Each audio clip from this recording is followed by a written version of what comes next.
I remember when my parents told my siblings and me they were pregnant with one last child. I also remember the moment they told us that he might have sickle cell anemia. My response was that I hoped he did. I was 8 at the time, and being the only child in our home with sickle cell was lonely, and I obviously had no idea the gravity of living with sickle cell at such a young age. The pain. The pain is by far the worst thing. It's very excruciating, and it seems like it lasts forever. You have the pain for, it seems like forever. And it's terrible. Sickle cell is really stink because just, having, all that pain for, however long you have it, it's not good because it's painful, and yeah, I don't want anybody to have to experience that. Sickle cell anemia is a disease that affects your red blood cells.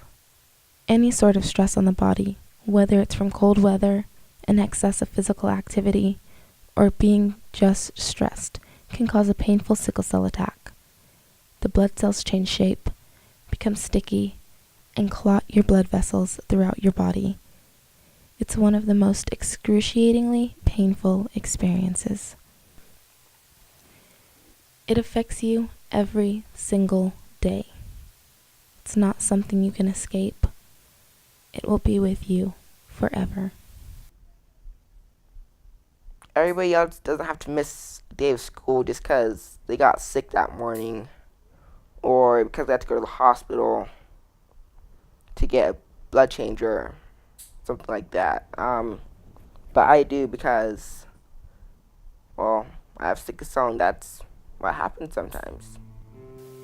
When Theo was 5 years old, he had a stroke. A blood clot formed in his brain after a sickle cell attack occurred in that area. A little 5-year-old having a stroke is not something most people can imagine. Strokes happen to the elderly, not young, innocent children. It was one of the hardest moments for my family.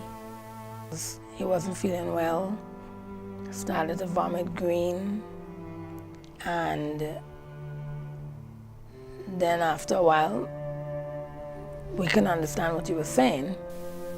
Life changed for Theo, and it would never be the same. The effects of the stroke caused Theo to lose feeling and control in the right side of his face, and he had to relearn how to speak properly. They ran some tests and found out that he had a crisis in his head, so he had some blood clots in his head, and he had lost all memory of what he could do. He couldn't remember how to speak, how to read, how to write. He couldn't hold things. A lot of his mobility he had lost. Theo started school. It was hard for him, and as he struggled through his classes, I watched as he began to resent school and hate learning. Thankfully, the stroke happened at such a young age that with therapy, he was able to regain control and feeling in his face and begin to relearn speech and reading. It's hard to catch up and stay on top because school is really important, so it's just, if you miss one day, then I'm not very good at math, but this year I'm doing pretty well. I'm actually keeping up with all the work, and I'm getting really good scores. But the battle was far from over for him. Because of how prevalent the possibility of strokes are in males with sickle cell, Theo began to need monthly blood exchanges at Primary Children's Hospital. While the influx of blood makes it so that he is less susceptible to sickle cell attacks, the procedure is intense and exhausting. Because there's no universal cure for sickle cell anemia, Theo will have to go through monthly blood exchanges for the rest of his life.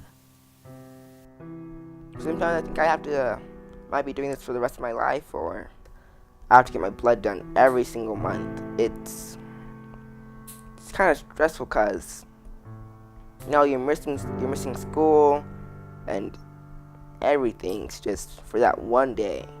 And then,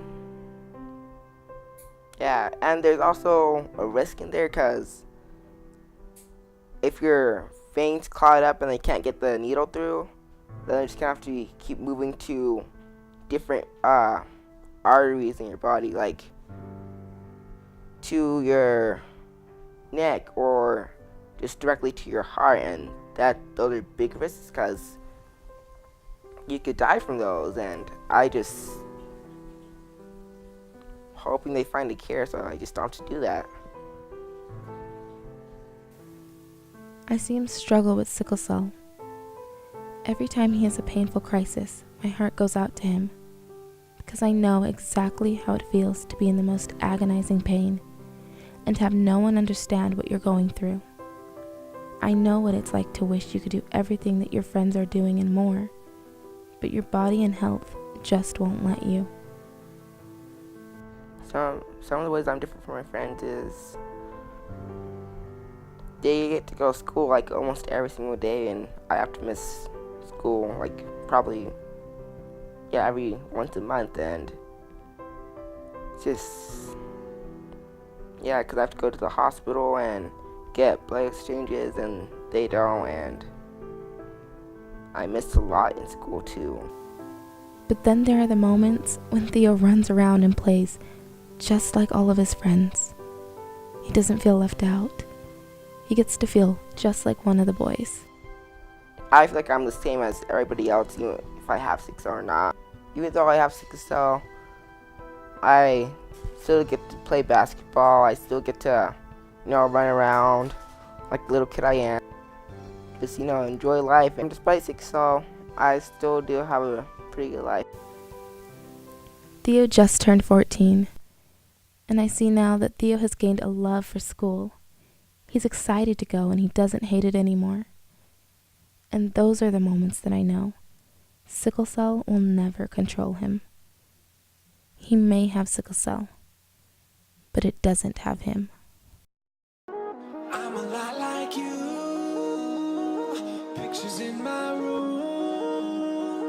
People I once knew, and hearts I can't untangle from my own. I go in my head, hanging by a thread, drifting through her hair.